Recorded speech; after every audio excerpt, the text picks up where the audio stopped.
morning, Duval County. We're doing Mia's Quick Hits driven by Arlington Toyota a little bit differently this week because I wanted to give everyone 24 hours to digest, stomach, what they witnessed yesterday over breakfast. That, of course, being the Jaguars' 21-17 loss to the Denver Broncos across the pond in London. Wanted to give a little bit of time for some of the fallout from that loss, as well as some intel regarding whether or not the Jaguars will be buyers or sellers at this Tuesday's NFL trade deadline. So here we go. We begin with the quarterback. Trevor Lawrence, 18 of 31 for 133 yards, 1 touchdown, 2 interceptions against the Broncos. That's not going to win in the National Football League, especially when you don't have all the pieces around you that some of these other quarterbacks have the luxury of having.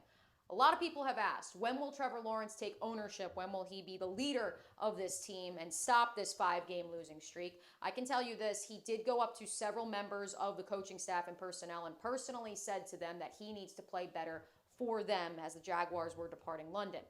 With that said, I was also informed from several sources that there were some offensive players in the Jaguars locker room that had some pointed comments for Trevor in the regards to they are tired of all of the, let's say, ish that has gone on during this losing streak, and that not only does the team have to play better, but Trevor himself has to play better. Perhaps those players maybe become the alpha, the leader that this team needs to end this skid, or perhaps it's the kick in the butt that the second-year quarterback needs to kick into high gear and really own that leadership role. I did mention the trade deadline.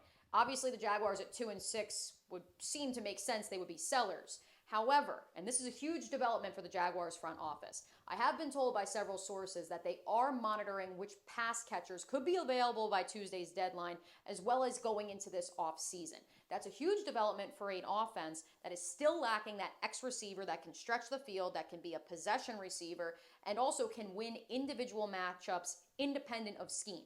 As recently as 5 or 6 weeks ago, there were people in the Jaguars front office that said that this team did not need that player. That player was already here.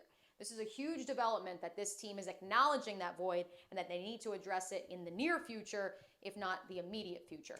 No word if that Tuesday trade deadline will result in such a trade, but at the very least, the Jaguars are looking towards having a plan for the future and continuing to build this offense. And at 2-6, that's all we can talk about, right? The future. Mia O'Brien's Quick Hits are brought to you by Arlington Toyota. Buy new or used from Arlington Toyota and get 30 days to love your purchase or exchange it. Shop arlingtontoyota.com.